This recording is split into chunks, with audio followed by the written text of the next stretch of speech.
Camera Review Gears was one of the episodes that I posted not too long ago. This is part 2 of it, and I'll tell you what's going on further. Welcome, story lovers, to the Story Dude Show with your host, Jared Dean Winchester, bringing you another episode for the month of October 2025. So let's get right into it, shall we?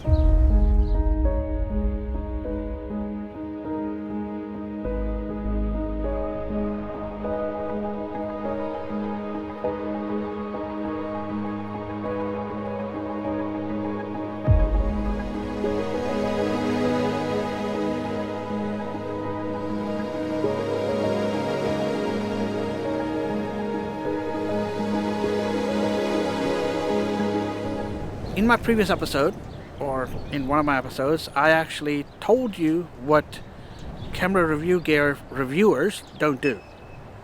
But again, just like film reviews and TV show reviews and the critics behind them, there are that bunch that try to sound smart, they try to look smart, they try to focus on all these non-issues. It's, quite frankly, unbearable. An example of that will be when Blackmagic Cinema brought out their Ursa Mini range of cinema cameras, affordable cinema cameras. One of the common complaints was, hey, if I'm pointing them at the sun, it caused black spots. Hey, this one is so ridiculous, it defies or it undermines basic physics. Anything you point at a sun with a magnifying glass, of course, you're going to burn. You do not point camera sensors with lenses attached towards direct sunlight. It will give you that black spots in the sensor. It's physics.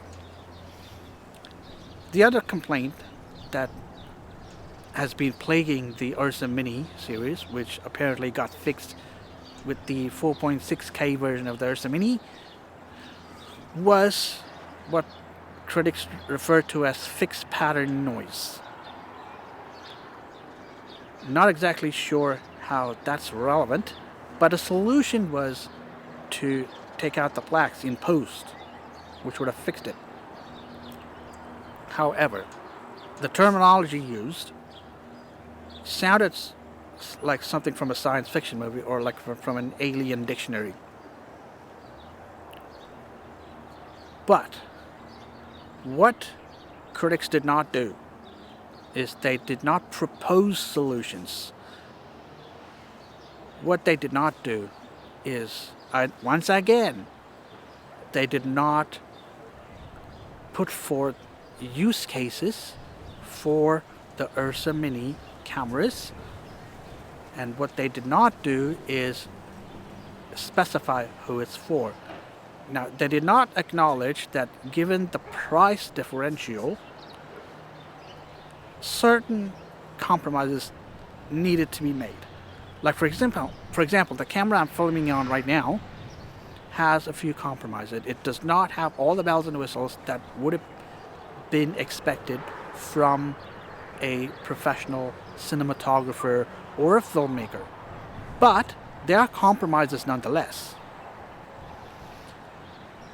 The point I'm trying to make is critics, when it comes to camera gear, do the exact same thing as movie critics. Fancy smancy wording, jargon to help them make them sound smart, but they ain't. Which brings me to not just the red flags, which I have given you an example with. I would prefer that you look for a critic who knows their stuff, who doesn't use jargon, who gives you the use cases and who it's for. That's my final verdict. That is my final advice to you. If you do want to pursue a critic who will tell you whether or not it's worth it for you, whether or not a certain piece of camera gear is worth it for you. So, I hope you keep that in mind. With that being said, thank you for joining me. I post videos every week. Be sure to like, comment, and subscribe. So, like, comment, and subscribe. Be sure to check all of my episodes out. And until I see you again, don't forget to turn that page.